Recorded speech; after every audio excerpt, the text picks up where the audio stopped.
Magnoli biology class is not dead.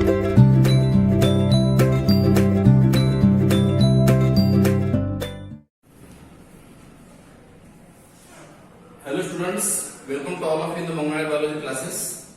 Students, in the last class we discussed about the characteristic of fungus. Okay, already in the 5 kingdom system of classification, 3 kingdom were finished. Kingdom Monera, Kingdom Protista, Kingdom Fungi already finished. Now the 4th kingdom according to R.H. Whittaker classification is, that is Kingdom Plantae. Okay, Kingdom Plantae includes 4 number का phylum है, 4th number phylum. Sorry, 4th number kingdom is, number 4 kingdom is called as Kingdom Plantae. And what are the plants? You know, there are different characteristics of plants are showing. Okay, what is plants? Plants are generally autotrophic organisms, eukaryotic organisms, multicellular organisms. So most of the plants are eukaryotic. Okay, multicellular organisms. Then they are generally autotrophic organisms. Okay, autotrophic in nature. Okay, they having cell wall with cellulose, that is polysaccharides present in their cell wall. So this is about the plant's characteristics. Okay, plant cell has cell wall, and that's why their body is generally rigid, not flexible. Okay, body is generally erect or having turgidity in the cell due to presence of cell wall. Okay, and they containing, some of them are called as partial heterotrophs. Okay, plant में कुछ plant जो है क्या है, partial heterotroph भी है. Okay, some of the plants are called as partial heterotrophs. What is the meaning of partial heterotrophs? ये ऐसे हेटेरोट्रॉफ्स है कि जो दूसरी ऑर्गेनिज्म के ऊपर डिपेंड. जनरली प्लांट तो ऑटोट्रॉपिक है ना, जनरली प्लांट जैसे ऑटोट्रॉपिक है, मगर कुछ प्लांट्स पार्शियल हेटेरोट्रॉपिक है, एज ए पैरासाइट बोल के भी काम करते हैं. तो जो पार्शियल हेटेरोट्रॉपिक प्लांट है वो कौन सा है? पार्शियल हेटेरोट्रॉपिक जो है that is insectivorous plants. Okay, insectivorous plants जो इंसेक्ट को खाते हैं, इसी को हम कार्निवोरस प्लांट बोलते हैं. जो प्लांट्स इंसेक्ट को खाते हैं उसको हम बोलेंगे इंसेक्टिवोरस प्लांट्स, कार्निवोरस प्लांट्स. उसके एग्जांपल मैं आपको बता रहा हूं. ब्लैडरवर्ट है. ओके, ब्लैडरवर्ट जिसका एग्जांपल है यूट्रिकुलारिया. ब्लैडरवर्ट का एग्जांपल है Utricularia. Okay, and second example is Venus flytrap. उसका एग्जांपल है नेपेंथिस, जिसको हम पिचर प्लांट बोलते हैं. ओके, इसको नेपेंथिस को. Okay, Venus flytrap is also called as nepenthes और पिचर प्लांट जो बोलते हैं. और पहला जो मैंने बोला आपको कौन सा, ब्लैडरवर्ट. ओके, उसका एग्जांपल है यूट्रिकुलारिया. पानी के अंदर एक ब्लैडरवर्ट आते हैं जिसका एग्जांपल यूट्रिकुलारिया. और दूसरा वेनस फ्लाईट्रैप जिसको हम नेपेंथिस या फिर उसको हम बोलते हैं क्या, Nepenthes is also called as Venus flytrap और pitcher plants. Okay, so this is about the partially heterotrophic plants, and some of the plants are called as parasitic also.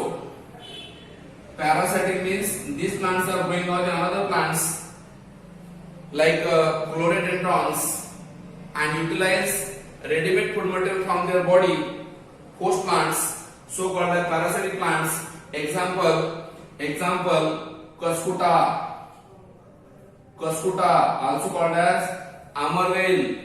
Cuscuta is the plants which growing on the another plants and they send their hostoria in the host plants. Cuscuta plant जो है उसके roots non green रहते हैं और वो दूसरे plant के ऊपर ग्रो होते हैं, स्प्रेड होते हैं और उसके रूट्स क्या होते हैं, फिर पैरासाइटिक रूट रहते हैं. And that parasitic roots are penetrate inside the host plant के अंदर घुस जाते हैं और उसको हम ऑस्ट्रेलिया बोलते हैं and that roots utilise readymade food material from the host plants and that's why such kind of plant is called as parasitic plants. तो ये हो गए प्लांट्स के टाइप्स एग्जांपल। ओके, उसके बाद अगर आप प्लांट का क्लासिफिकेशन देखना चाहते हो, if you want to classification of plants, okay, तो आपको पता होगा किंगडम प्लांटी में क्या है, टू सब किंगडम है। कौन कौन से दो सब किंगडम है? One is cryptogams also called as non-flowering plants, non-vascular plants, okay, aspermatophyta बोलते हैं इसको, नॉन क्रिप्टोगैम्स है। और दूसरा second is called as phanerogams, also called as flowering plants, phanerogams also called as flowering plants। तो ये दो टाइप है किंगडम प्लांटी में। क्रिप्टोगैम को हम नॉन फ्लावरिंग प्लांट बोलते हैं और फेनोरोगैम्स को हम फ्लावरिंग प्लांट बोलते हैं। क्रिप्टोगैम्स के और तीन टाइप है। Cryptogams further divided into again three types. कौन कौन से तीन टाइप है?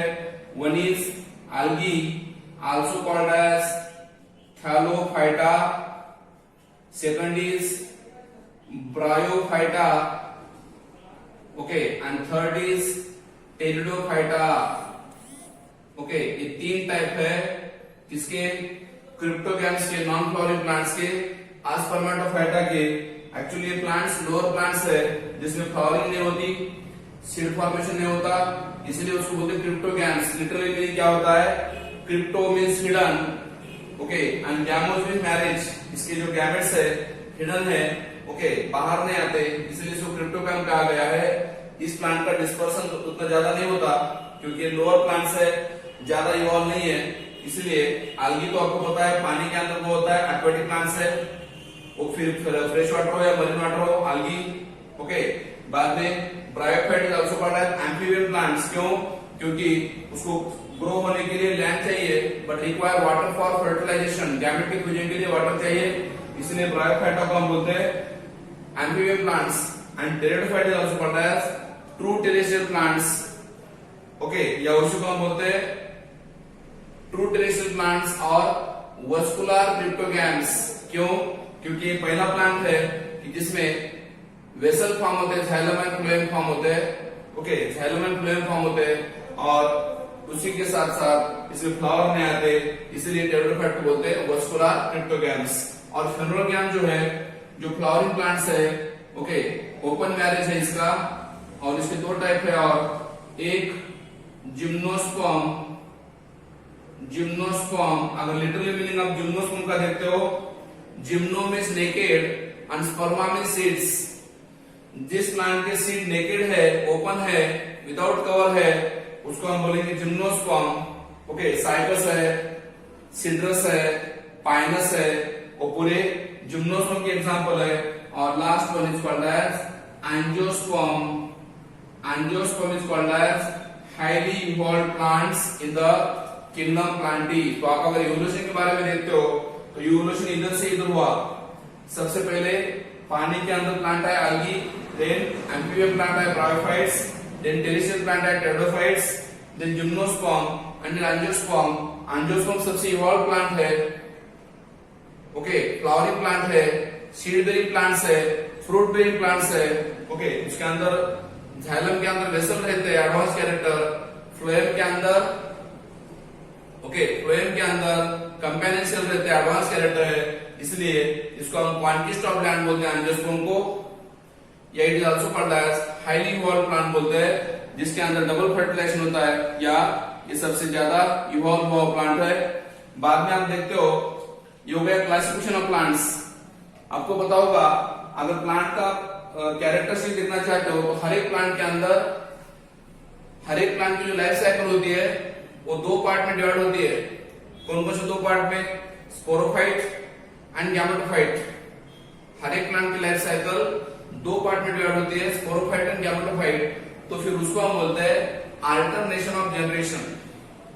When the plant's life cycle divides into two parts, okay, that is called as alternation of generation बोलते हैं उसको हम क्या बोलते हैं, alternation of generation बोलते हैं, okay। और कौन से फिर life cycle events, life cycle के अंदर होने वाले जो इवेंट्स है प्लांट के लाइफ साइकिल में, वो दो इवेंट्स होते हैं, ओके। एक sporophytic event and second is gametophytic events.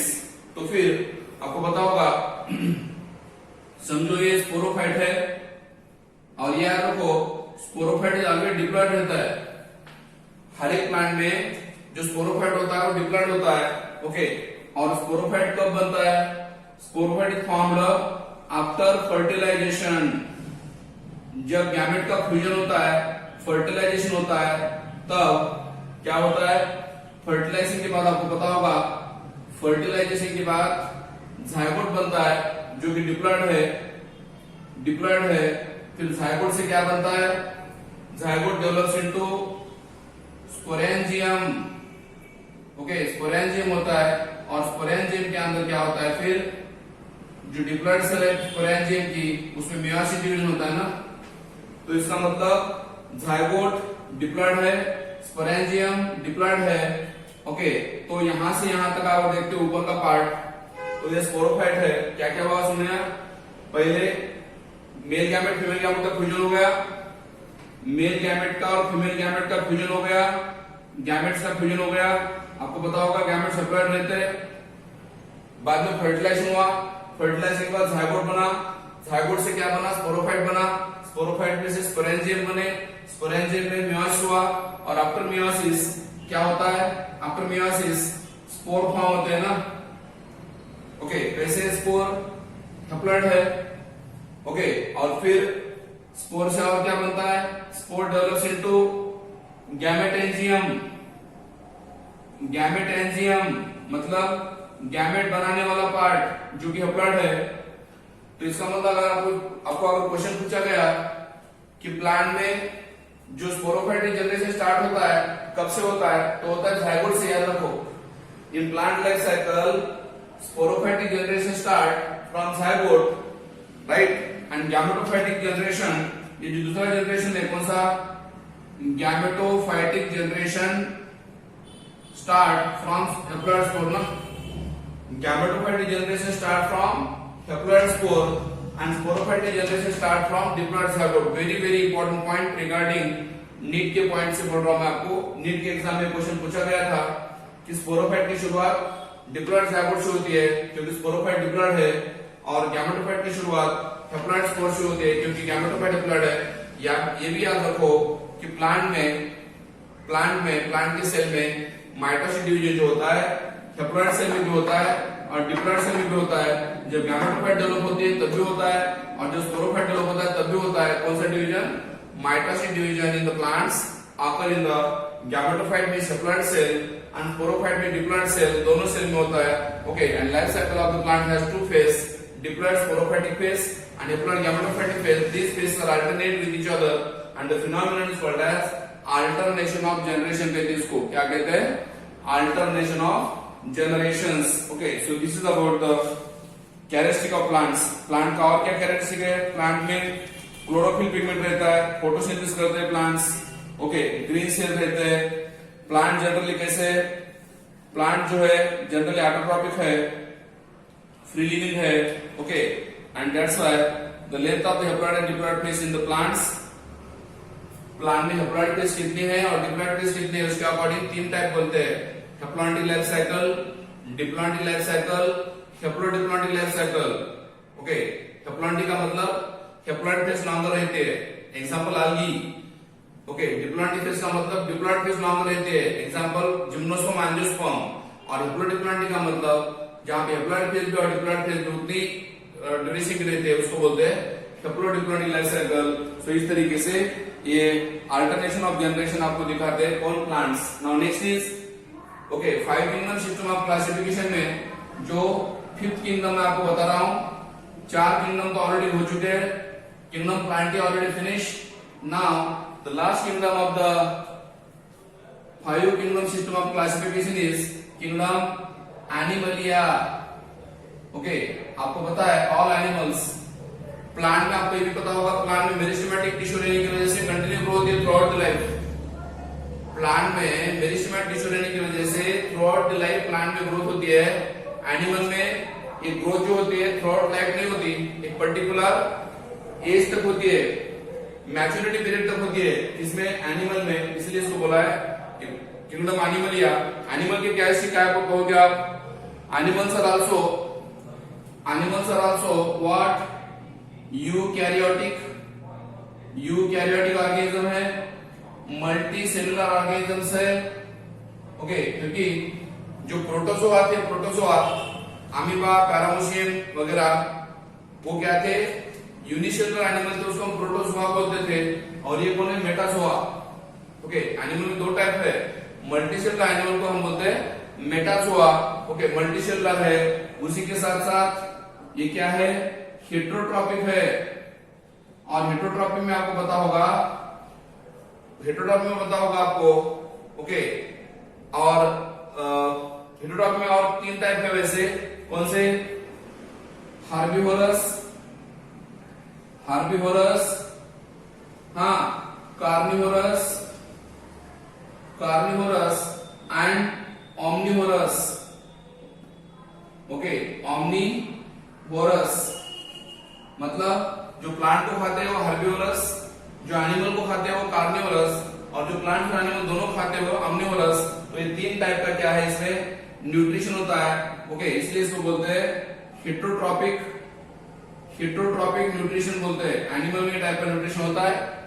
Okay तीसरी बात, इसमें no cell wall, cell is without cell wall. इसलिए एनिमल की बॉडी जनरली फ्लेक्सिबल होती है, इलास्टिक होती है। सेल डिवीजन जब होता है, क्लीवेज जो होता है, क्लीवेज सेल डिवीजन में क्लीवेज होता है ना, फोरो फॉर्मेशन होता है। ओके और प्लांट जो है डायरेक्टली और indirectly depend on sorry animals are directly और इनडायरेक्टली, ओके डायरेक्टली और इनडायरेक्टली, हाँ depend on what? Plants. Animal क्या करते हैं? डायरेक्टली हो या इनडायरेक्टली हो प्लांट के ऊपर डिपेंड होते हैं। आप बोले डायरेक्टली कैसे और इनडायरेक्टली कैसे सर? जो एनिमल डायरेक्ट प्लांट को खाते हैं उसको हम हार्बिवोरस बोलते हैं, डायरेक्ट बोलते हैं ना। और जो एनिमल दूसरे एनिमल को खाते हैं उसको बोलते हैं इनडायरेक्ट। ओके सपोज काऊ ने ग्रास खाया और ग्रास का मिल्क हमने पिया तो वो क्या इनडायरेक्ट हो गया। या फिर गोट ने ग्रास खाया और गोट को हंटिंग करके हमने खाया, वो इनडायरेक्ट हो गया।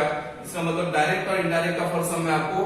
डायरेक्ट मींस जब एनिमल प्लांट को खाते हैं डायरेक्ट, उसको डायरेक्ट बोलेंगे, और इनडायरेक्ट मतलब दूसरे एनिमल के द्वारा वो एनर्जी ट्रांसफर होती है। ओके फूड चेन में। और digestion, they digest their food with help of internal cavity called as digestive cavity. Animal की बॉडी में डाइजेस्टिव कैविटी रहती है, डाइजेस्टिव सिस्टम रहती है। ओके इनकम्प्लीट हो या कंप्लीट हो मगर डाइजेस्टिव सिस्टम रहती है जिसमें वो कॉम्प्लेक्स फॉर्म का फूड का कन्वर्जन सिंपल फॉर्म में करते हैं, इसलिए उसको डाइजेशन कहा गया है। ओके इंटरनल कैविटी रहती है बॉडी के अंदर। एंड सबसे इंपॉर्टेंट पॉइंट, स्टोर्ड फूड जो है, stored food in the form of animal के बॉडी में स्टोर्ड फूड कौन सा है? एक तो ग्लाइकोजन होगा या फिर फैट होगा ना। In animal body the reserve food material is stored food material is in the form of either glycogen और फैट्स। ग्लाइकोजन के फॉर्म में ओके पॉलीसेकेराइड है ये ग्लाइकोजन, और फैट्स जो है ओके जो फैटी एसिड में ग्लिसरॉल से बनता है। And the mode of nutrition is generally mode of nutrition generally holozoic. Holozoic का मीनिंग क्या है? होलो मींस माउथ। ओके या फिर फैगोसाइटिक रहते कुछ जो इंगल्फ करते हैं। ओके इसको फैगोसाइटिक बोलते हैं। Holozoic by ingestion of food, क्योंकि माउथ जब होता है तो फूड का इंगेशन करते हैं थ्रू माउथ। ओके आपको पता है न्यूट्रिशन में ingestion, digestion, absorption, assimilation, ingestion ये प्रोसेस होती है। तो होलोजोइक का मतलब क्या है? The intake food with the help of mouth called as ingestion process, and they have definite growth. बहुत इंपॉर्टेंट पॉइंट है, डेफिनेट ग्रोथ होती है। क्यों? at the particular age only, certain age of maturity, maturity की as तक होती है, growth throughout life नहीं होती, क्योंकि प्लांट में मेरिस्टेमेटिक टिश्यू था इसलिए ग्रोथ थ्रूआउट लाइफ होती थी। एनिमल में ग्रोथ डेफिनेट होती है। ओके, हर एक ऑर्गन का ग्रोथ यूनिफॉर्म होता है। Okay, pattern of growth in adult that have definite shape and size, इसलिए अडल्ट का जो साइज एंड शेप है वो डेफिनेट होता है, फिक्स होता है, चेंजेस नहीं होते उसमें। And higher form shows sensory and neuromotor mechanisms. Okay, animal have sensory and neuromotor. Okay, sensory का मतलब सेंस ऑर्गन का यूज करते हैं, सेंस ऑर्गन का यूज करते हैं, रिसेप्टर बोलते हैं हम उसको। आई है, ईयर है, स्किन है, टंग है, नोज है। Okay, sensory organs are present. And neuromotor का मतलब, neuromotor means movement of body parts with the help of neurons, but as neuromotor activities. क्योंकि पता होगा जब रिसीव करते हैं स्टिमुला रिसीव करने के बाद सेंसरी इंपल्स अंदर लेके जाते हैं बॉडी में, सीएनएस की तरफ, और मोटर इंपल्स बाहर लेके आते हैं इंपल्स, इसलिए हम बॉडी की मूवमेंट कर पाते हैं, इसलिए उसको बोला गया है neuromotor. They escape from the enemy, they escape from the danger due to presence of sensory organs as well as neuromotor mechanisms. Okay, इसकी वजह से वो अलर्ट रहते हैं, खुद को बचा लेते हैं। And most of them are capable of locomotion. Okay, ये इंपॉर्टेंट पॉइंट है। एनिमल में मूवमेंट भी होता है, लोकोमोशन भी होता है। आपने तो दोनों में फर्क क्या है सर? अगर एक ही जगह पे अगर बॉडी मूव होती है, एक ही जगह पे, तो उसको हम बोलते हैं मूवमेंट। और अगर बॉडी की प्लेस चेंज होती है, displacement of the body from one place to another place, called as locomotion. तो एनिमल में मूवमेंट एंड लोकोमोशन दोनों होते हैं। और सेक्सुअल रिप्रोडक्शन सबसे ज्यादा होता है। ओके, सेक्सुअल रिप्रोडक्शन सबसे ज्यादा होता है, that is called as mating, MATING, और called as copulation of male and female partner. Mating होती है मैच्योरिटी आने के बाद मेल फीमेल पार्टनर की, उसको हम कॉपुलेशन बोलते हैं। ओके, एंड फिर बाद में फर्टिलाइजेशन होता है। वो फर्टिलाइजेशन दो तरीके से होता है। ओके, कौन सा? External fertilisation, internal fertilisation. याद रखो, अगर फर्टिलाइजेशन एक्सटर्नल होता है तो फीमेल अनफर्टिलाइज एग ले करती है। अगर फर्टिलाइजेशन एक्सटर्नल हो रहा है, पानी में हो रहा है, बाहर हो रहा है, बॉडी के बाहर हो रहा है, एक्सटर्नल हो रहा है, तो फीमेल अनफर्टिलाइज्ड एग ले करती है। और अगर फर्टिलाइजेशन इंटरनल होता है तो फीमेल फर्टिलाइज्ड एग ले करती है। और कभी कभी कुछ एनिमल्स एक के जगह पे यंगोन भी प्रोड्यूस करते हैं। ओके, इसलिए उसको हम बोलते हैं फर्टिलाइजेशन। देन एम्ब्रियोलॉजिकल डेवलपमेंट भी होती है, एम्ब्रियो का ग्रोथ होता है उसमें, और इस तरीके से एनिमल की बॉडी डेवलप होती है। Okay, and this is about the characteristic of animals. Next class में हम डिस्कस करते हैं another organisms, that is virus, viroids, prions and lichens in the next class. Okay, that is last part of the biological classification. We are discussing the next class.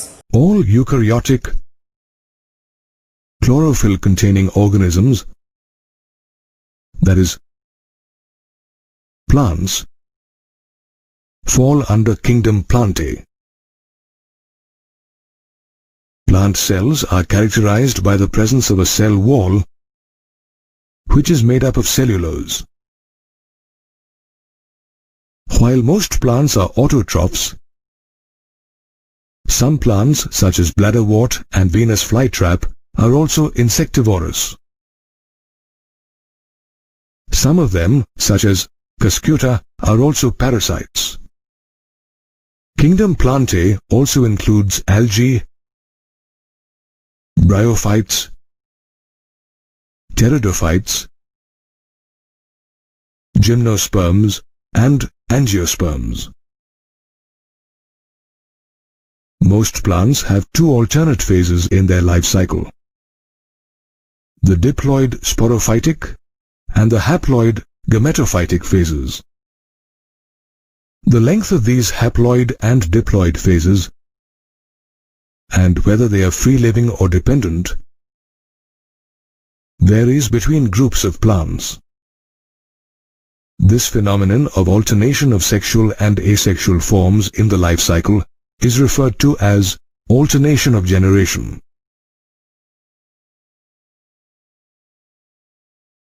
It can be noticed in plants such as liverworts and mosses. Unlike kingdom Plantae, kingdom Animalia comprises only heterotrophic, multicellular eukaryotic organisms. Also, members of kingdom Animalia lack cell walls in their cells. Most of them depend on plants for food directly or indirectly. They digest their food in the internal cavity, which means that they have extracellular digestion. However, they can store food reserves as glycogen or fat. Animals have a holozoic mode of nutrition. That is, they ingest food. In animals, ingestion generally means they take in food through the mouth and pass it through the gastrointestinal tract. Animals reproduce sexually after a male and a female copulate, which is followed by embryological development. They have a fixed growth pattern to adulthood, till they develop into a definite shape and size. Higher forms of animals, such as a monkey or a human, also have sensory and neuromotor mechanisms. Also, most animals are motile, that is, they can move independently and are capable of locomotion. R. H. Whitaker's five-kingdom system of classification did not take viruses, viroids and lichens into account.